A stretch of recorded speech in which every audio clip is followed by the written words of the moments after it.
अस्सलाम वालेकुम दोस्तों, आज की इस वीडियो में हम first year chemistry chapter number 3 atomic structure के एक टॉपिक को डिस्कस करने जा रहे हैं जिसका नाम है planks quantum theory.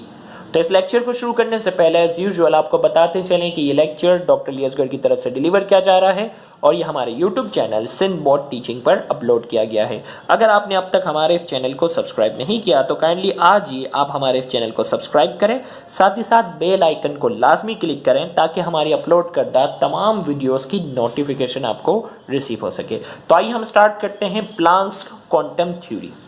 In 1900 a German scientist gave a theory about observed radiation from heated bodies। यहाँ 1900 में एक जर्मन साइंसदान थे जिनका नाम था मैक्स प्लैंक। मैक्स प्लैंक ने एक theory the about observe radiation from heated body. जब किसी बॉडी को हीट करते हैं ना तो उससे रिलीज होने वाली जो रेडिएशन होती है उसको इसने ऑब्जर्व किया और एक थ्योरी पेश की। और वो थ्योरी क्या थी, उसके कुछ पॉइंट्स की हम बात करते हैं। Planck's quantum theory contain following postulate. इस प्लैंक्स क्वांटम थ्योरी के जो अहम पॉइंट्स थे कुछ ये थे। नंबर 1, पहला पॉइंट था the emission and absorption of the energy in the form of radiation by an atom is not a continuous process. उसने पहला जो पॉइंट पेश किया वो ये था द इमिशन। कोई भी बॉडी को जब हम गर्म करते हैं वो रेडिएशन क्या करता है, रेडिएशन जो होता है वो इमिट करता है, खारिज करता है, रिलीज करता है। या जब हम उसे हीटअप कर रहे हैं स्टार्टिंग पॉइंट में तो वो एनर्जी को क्या करता है, एब्जॉर्ब भी करता है। हीट एनर्जी प्रोवाइड करते हैं वो एब्जॉर्ब करता है, और जब बहुत ज्यादा उसे हीटअप करते हैं तो वो क्या होता है, रेडिश हो जाता है और रेडिएशन को इमिट भी करता है, खारिज भी करता है। तो यहां से कहा the emission and absorption of the energy, energy का एब्जॉर्ब होना या एनर्जी का इमिट होना किस शक्ल में, इन the form of radiation. Radiation की शक्ल की बात हो रही है बाय एन एटम। जब भी कोई एटम एनर्जी को इमिट करता है या एनर्जी को एब्जॉर्ब करता है रेडिएशन की शक्ल में, is not a continuous process. ये मुस्तकिल नहीं होता, मुस्तकिल एनर्जी को रेडिएट नहीं कर सकता, मुस्तकिल वो एनर्जी को एब्जॉर्ब नहीं करता, ये कंटिन्यूअस प्रोसेस नहीं है। दूसरा, the emission and absorption of the energy in the form of radiation by a body occur in the form of packets of energy called quantum। दूसरा पॉइंट कहा कि जो एनर्जी इमिट हो रही है या एनर्जी एब्जॉर्ब हो रही है ना रेडिएशन की शक्ल में, इन the form of packets of energy, ये छोटे छोटे पैकेट्स की शक्ल में, छोटे छोटे बंडल्स ऑफ एनर्जी की शक्ल में ये प्रोसेस होता है। और उसने एक बंडल को नाम दिया क्वांटम का। क्या नाम दिया उसे, क्वांटम का। तो यानी जब कोई बॉडी एनर्जी एब्जॉर्ब कर रही होती है ना तो मुख्तलिफ छोटे छोटे पार्टिकल्स जो होते हैं, मुख्तलिफ छोटे छोटे बंडल्स ऑफ एनर्जी जो है वो क्या कर रही होती है, एब्जॉर्ब करती है। और इसी तरीके से जब कोई बॉडी एनर्जी इमिट कर रही होती है, खारिज कर रही होती है, तो उस वक्त क्या होता है, छोटे छोटे बंडल्स ऑफ एनर्जी, छोटे छोटे पैकेट्स जो होते हैं उस बॉडी से क्या हो रहे होते हैं, रिलीज हो रहे होते हैं प्लैंक्स क्वांटम थ्योरी के मुताबिक।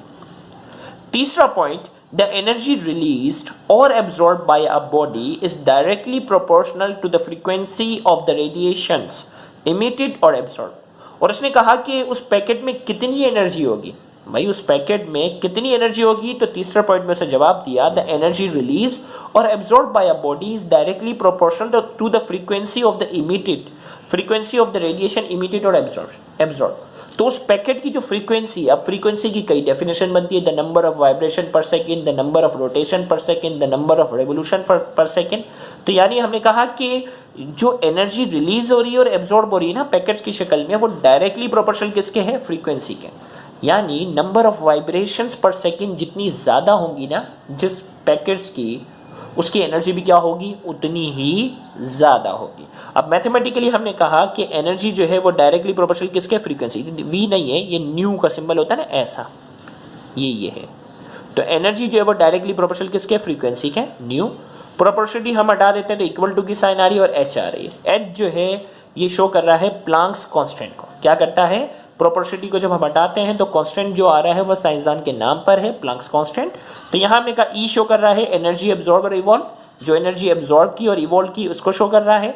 और ये जो न्यू है, वी नहीं है, आप इसको न्यू कीजिएगा, ये न्यू जो है फ्रीक्वेंसी ऑफ इलेक्ट्रोमैग्नेटिक रेडिएशन, जो रेडिएशन आ रही है ना उसकी फ्रीक्वेंसी को शो कर रहा है। जबकि एच जो शो कर रहा है वो प्लैंक्स कांस्टेंट को शो करता है इस इक्वेशन में। और इस प्लैंक्स कांस्टेंट की जो वैल्यू है वो 6.625 एक्सपोनेंट -27 अर्ग सेकेंड है। याद रखिएगा, एप्टीट्यूड में प्लैंक्स कांस्टेंट की वैल्यू पूछी जाती है एमसीक्यू में, तो आपने अभी से ये वैल्यू याद रखने की आदत डालनी है। तो ये एमसीक्यू का बड़ा फेवरेट सवाल होता है 6.625 एक्सपोनेंट -27 अर्ग सेकेंड, और जूल सेकेंड में ये वैल्यू है 6.625 एक्सपोनेंट -34 जूल सेकेंड। तो ये हमारे पास जो है वो प्लैंक्स कांस्टेंट की अर्ग सेकेंड में वैल्यू है, और ये क्या है, जूल सेकेंड में है, जो कि आपने याद रखनी है। तो यहाँ जाकर प्लैंक्स क्वांटम थ्योरी जो है वो, इसका लेक्चर जो है वो मुकम्मल हुआ। अगर आपको हमारा ये लेक्चर समझ में आया है, पसंद आया है, तो वीडियो को लाजमी लाइक करें, कमेंट में अपना फीडबैक लाजमी दें, और इस वीडियो को ज़्यादा से ज़्यादा शेयर करके अपना हक ज़रूर अदा करें। याद रहे, बहुत से ऐसे स्टूडेंट हैं जो गवर्नमेंट कॉलेजेस के बाद एक्सपेंसिव कोचिंग सेंटर्स को अफोर्ड करने की सलाहियत नहीं रखते। तो आपका इन वीडियोज़ को ज़्यादा से ज़्यादा शेयर करना, उन तक पहुँचाना आपके लिए सदका जारिया बन सकता है। Thank you very much. Allah.